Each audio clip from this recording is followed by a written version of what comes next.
नमस्कार दर्शक बंधु आज हूँ अगस्ट मास 18 तारिख मंगलवार। चलतु नजर पकेबा देश विदेश प्रमुख खबर गुड़िक पूर्व चैनल नुआ थे चैनल को सब्सक्राइब करी पाखरे आसुवा बेल आइकन को ऑन करी रखंतु एमती लेटेस्ट न्यूज सर्वप्रथम देखापी। तेज आसतु आज दिन गुरुत्वपूर्ण खबर गुड़िक नजर पकेबा।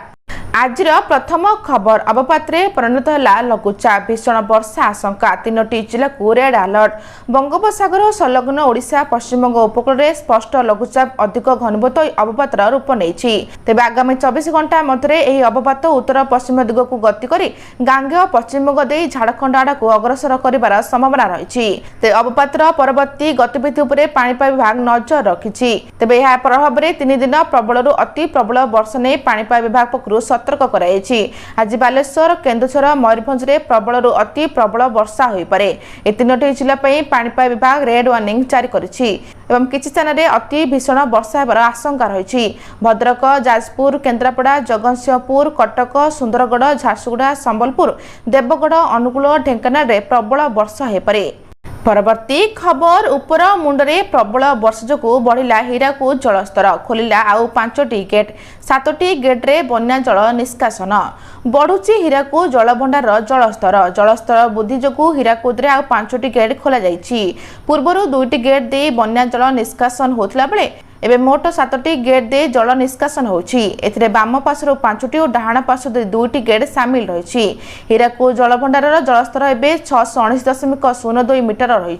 तेज जलस्तर को प्रवेश करथिबा जल परिमाण बढ़ुथिबारु अधिक पानी निष्कासन कर जाउछि।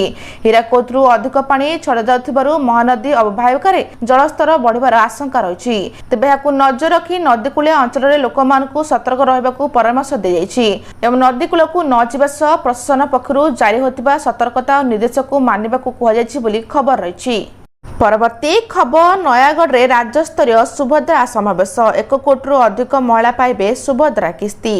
सुभद्रा हिताधिकारी खुशी खबर आसंता 28 तारिख राखी पूर्णिमा मिल सुभद्रार 5म किस्ती। नयागढ़ राज्यस्तरीय समावेश में टंका प्रदान कर सूचना देते उपमुख्यमंत्री प्रभात परिडा। ओडिशा सरकार महिला कल्याण योजना सुभद्रा योजनार योग्य हिताधिकारी माने आसंता अगस्ट 28 तारिख रक्षाबंधन अवसर में 5म किस्ती आर्थिक सहायता पाइबे। उपमुख्यमंत्री सूचना देते 1 कोटी ऊर्ध्व महिला को दिया सुभद्रा टंका। अगस्ट 28 तारिख सुधा जो मैंने आवेदन करथिबे सेमानकु मिलबो सुभद्रा टंका। से कहते जिला प्रशासन पक्षरु जांच होई सुपारिश करथिबा आवेदन गुड़िकर मध्य 5म किस्ती सामिल हेबो।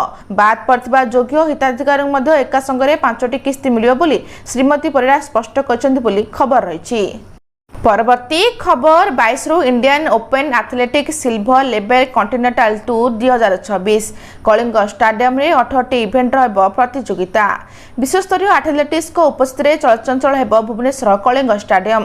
आसंता 22 तारिख रे अनुष्ठित हेबो Indian open world athletic silver level continental tour 2026। गत वर्ष कांस्य पदक पई एक खेलाइथिला बेले चलित वर्ष राज्य सरकार क्रीड़ा युवा सेवा विभाग पक्षरु एही रौप्य पदक पई आयोजन करछन्ते बोली खबर रही।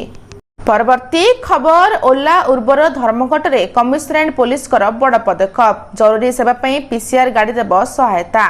राजधानी में ओला और उर्वर भली ऑनलाइन कैब सेवा बंद रही जहाँ साधारण यात्री बड़ समस्या सृष्टि कर धर्मघट को दृष्टि रखी कमिशनरेट पुलिस पक्षर बड़ और गुरुत्वपूर्ण पदक्षेप ग्रहण कर ऑनलाइन ट्रांसपोर्ट सेवा बंद होगा कारण साधारण जनता को जरूरीकालीन सेवा जोगाई पीसीआर भ्यान गुड़िक मैदान को अणाई। तेज कमिशनरेट पुलिस सूचना अनुसार जदि कौन व्यक्ति चिकित्सा जनित जरूरी परिस्थिति सम्मुखीन हुई और विमान बंदर में पहुंचा पर हस्पिटाल जावाक गाड़ी पाउना तेबे पुलिस सेमानकु सहयोग करिबो।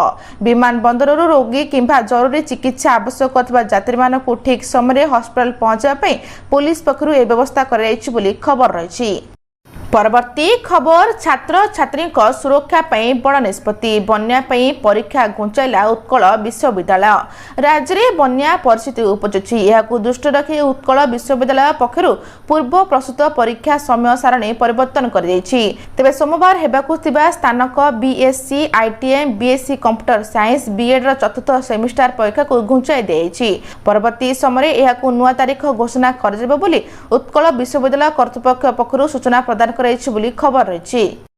परवर्ती खबर जल सेचनर सुफल को कृषि उत्पादन वृद्धि और चाषी जीविका सह जोड़ा गुरुत्वपूर्ण जल संपद विभाग पक्षर स्मार्ट जलसेचन और चाहिदा भित्तिक जल परिचालना शीर्षक दिनिका कर्मशाला अनुष्ठित होती। जलसेचन को अधिक दक्ष चाषी केन्द्र और उत्तरदायी करने सह डिजिटाल प्रजुक्ति और तथ्य भित्तिक निष्पत्ति माध्यम जलर सुविनियोग पर गुरुत्व दिखाई। जल संपद विभाग प्रमुख शासन सचिव सुभाष शर्मा, सर्वोच्च जंत्री दिलीप कुमार राउत, पुनः स्थापना निर्देशक अशोक कुमार बेहरा एवं जापान अंतर्जातिक सहयोग संस्था इंडिया प्रमुख प्रतिनिधि ताकेउची तारक एवं निप्पन कोई इंडिया परिचालना निर्देशक डॉक्टर जी संपद कुमार जोग देथिले बोली खबर रही।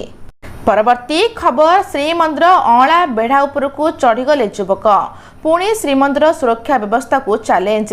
श्रीमंदिर अँला बेढ़ा उपरकू चढ़ीगले युवक संपृक्त युवकर परिचय मिल पारि नाही। तेबे सुरक्षा बल को भेद करी जड़े युवक किपरि श्रीमंदिर अँला बेढ़ा उपरकू चढ़ीगले ए घटना चर्चा विषय पलटिछि। तेबे युवक जनक पैंट सार्ट पिंधिबा बेले बेकरे गामुछा पकाउथिबा देखिबाकू मिलिथिला। तेबे घटना जणा पड़िबा परे तांकू उद्धार करा जाय सिंहद्वारा थाना अटक रखा जायछि। पुलिस तांकू पंचराउचरा करबा सह घटना तदंत करूछि बोली खबर रहिछि। परवर्ती खबर झारखंड छात्र आंदोलन बड़ प्रभाव टीडीपीएल समस्त नियुक्ति को बातिल कले सोरेन सरकार। झारखंड में 24 दिन धरी चलता छात्र आंदोलन पर राज्य सरकार का बड़ निष्पत्ति। प्रारंभिक सूचना अनुसार मुख्यमंत्री हेमंत सोरेन टीडीपीएल एजेंसी माध्यम होता जेसीसी सीजीएल समस्त परीक्षा सेगुड़िकर फलाफल को बातिल करने को घोषणा करछंती। 2014 मसीहा एपर्यंत होता समस्त नियुक्ति परीक्षा होता अनुमतार सीआईडी तदंत निर्देश देइछंती। तेबे निष्पत्ति पर रांचीर जयपाल सिंह मुंडा स्टाडियम रे दीर्घ दिनरू धारणा बसथिबा छात्र छात्री मध्य खुशीर झलक देखा मिली बोली खबर रही। परवर्ती खबर जलबंदी अंचल में नजर रखा सह रेल चलाचल सुगम भाव जारी रखा रेल मंत्री निर्देश। जारी रही वर्षा अनेक स्थान में जलबंदी परिस्थिति लगना वर्षा किसी स्थान में ट्रेन ट्रैक उपर पानी चलुवा देखा मिली। ए अवसर रेल मंत्री अश्विनी वैष्णव भी चलाचल स्थिति समीक्षा करछंती। पूर्वतट रेलपथ अंचल में जारी रहिଥିବା वर्षा और रेल चलाचल स्थिति उपर समीक्षा करछंती। तेबे जलबंदी अंचल में नजर रखा दक्षिण पूर्व महाप्रबंधक को निर्देश देछंती मंत्री। बारिपदा, रूपसा, बांकिरीपोषी और राउरकेला बंधमुंडा भली रेलपथ में अतिरिक्त संबल कर्मचारी नियोजित कर ट्रेन निरविच्छेद और सुरक्षित चलाचल सुनिश्चित करने पर गुरुत्व देछंती बोली खबर रही। परवर्ती खबर कैपिटल हॉस्पिटल लांच कारबार 30,000 टंका नेउथला बेले धरला विजिलेंस। भुवनेश्वर प्रमुख स्वास्थ्य केन्द्र कैपिटल हॉस्पिटल एक बड़ धरण दुर्नीति पर्दाफाश होइछि। हॉस्पिटल जने सहकारी सर्जन डाक्टर सत्यजित बेहरा को ओडिशा विजिलेंस विभाग 30,000 टंका लांच नेउथबा समय धरिछि। जन असहाय रोगी सहायता एनजीओ कर्मचारी मासिक दरमा बिल पास करने पई सही लांच नेउथले बोली खबर रही। आज एतिकी भिडियोटी भल लगे चैनल को सब्सक्राइब करी वीडियो को गोटे लाइक करी शेयर करबा जमा भी भूलिबेनी। रहउछि नमस्कार।